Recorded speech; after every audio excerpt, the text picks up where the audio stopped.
In 2016, I had published my grief memoir.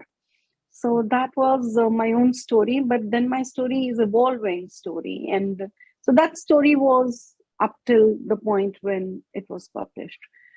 And that was a story that had spoken to many people on a grief journey, but most to the bereaved parents, even more so to bereaved mothers. I received mails from all over the world.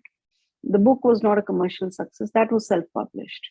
That was to be published through a traditional publisher, but there were few creative things that they wanted me to do to make it more market friendly, which I was not willing to, because I didn't want to fiddle with the content as it had come out of me.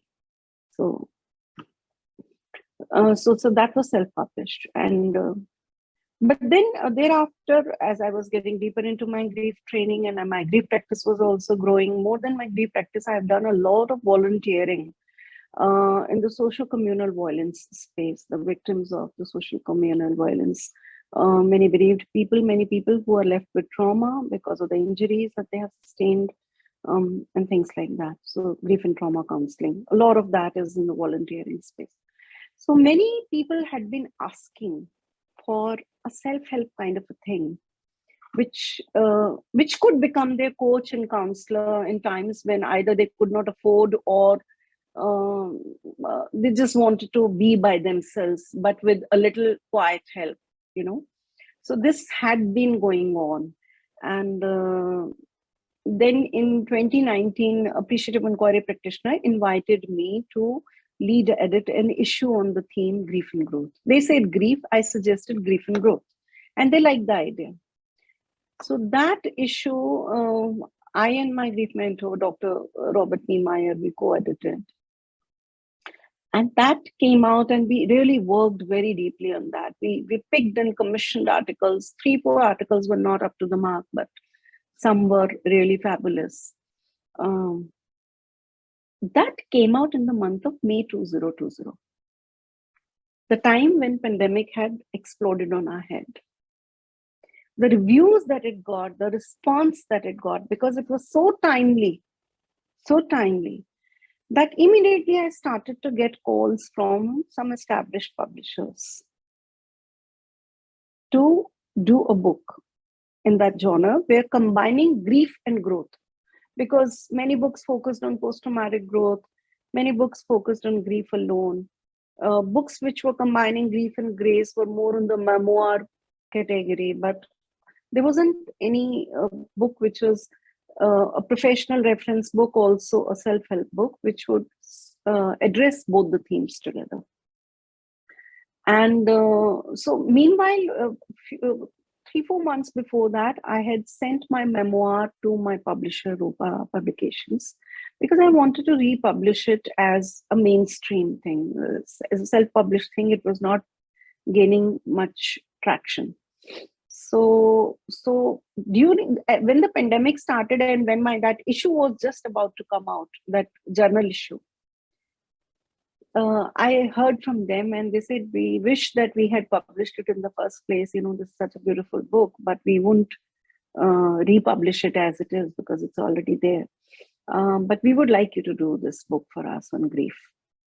Initially, I was kind of, I was confused because, on one side is an established big publisher like Routledge, who has a huge shelf on death, bereavement, etc. And there's a certain reputation attached to their name, stature attached to their name in the death and bereavement segment. On the other side, I was wondering, why would Rupa be interested? They're a popular, trade book publisher. But I had a deep personal conversation with MD. And MD himself explained to me what was his motivation in this theme. And it was so touching a conversation. I don't want to share the details here. But it was a very touching and moving conversation. And that kind of convinced me that he has his heart in place as far as this theme is concerned, which is a highly unpopular theme. And he said, I know that it may not become a commercial success. That's okay. I'm getting into this knowing fully well, it may not become a commercial success for me. And so that's how that was quite an encouragement. I spoke to my mentor, and my mentor also encouraged me to go for a self-help, because he said there's so many such heavy duty, professional books, but there are very few in a genre where, everybody needs to have a grief companion, but very few people can either give themselves permission to ask for professional help for grief, or people don't understand, their families would not understand that they need help, or they may not even understand that they need themselves need help, or they may not be able to afford it. So Neena, write a book that can become a grief companion to somebody. So I was initially nervous because I was used to doing only professional writing. I had never done self-help conversational style. So it took me a while to pick up the pen and start writing, because conversational was not my, comfort zone. But eventually when I decided to, then I decided that each chapter will open with a real story. Names changed, identities changed. Only tiny parts of the whole story is shared. But I said, perhaps, stories make their way to the hearts. And so let each chapter open with stories. And through this book, I introduced my model, 6-phase model called growth, which starts with grief and goes to the deep, meaningful transformation phase. So all 6 phases are sovereign. They are not sequentially bound to each other. You can take them up in sequential order, or you can take any 1 or 2 of them and not all of them, whichever calls out to a person. So this book, then Grief and Growth, that's how the idea came into it. I have put my own heart into it. But more than that, I have made sure that when I wrote, I knew my mandate. My mandate is not to share my story. My mandate is to offer you a grief companion which is grounded in science, which is grounded in research, which is evidence-based. However, it is a relatable, conversational companion for you. There's no jargonry in this. The points have been explained through stories. Points are there, concepts are there, but they're explained through stories. They're tiny exercises, reflective exercises, art-based exercises.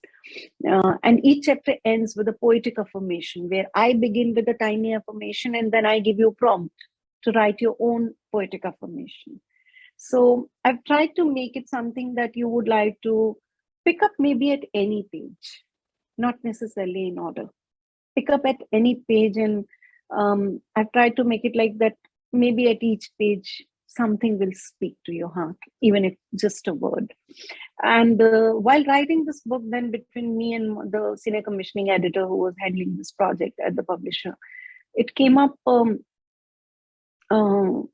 He just loved the fact that I was going to write a chapter on forgiveness. Nobody talks of forgiveness in the context of grief.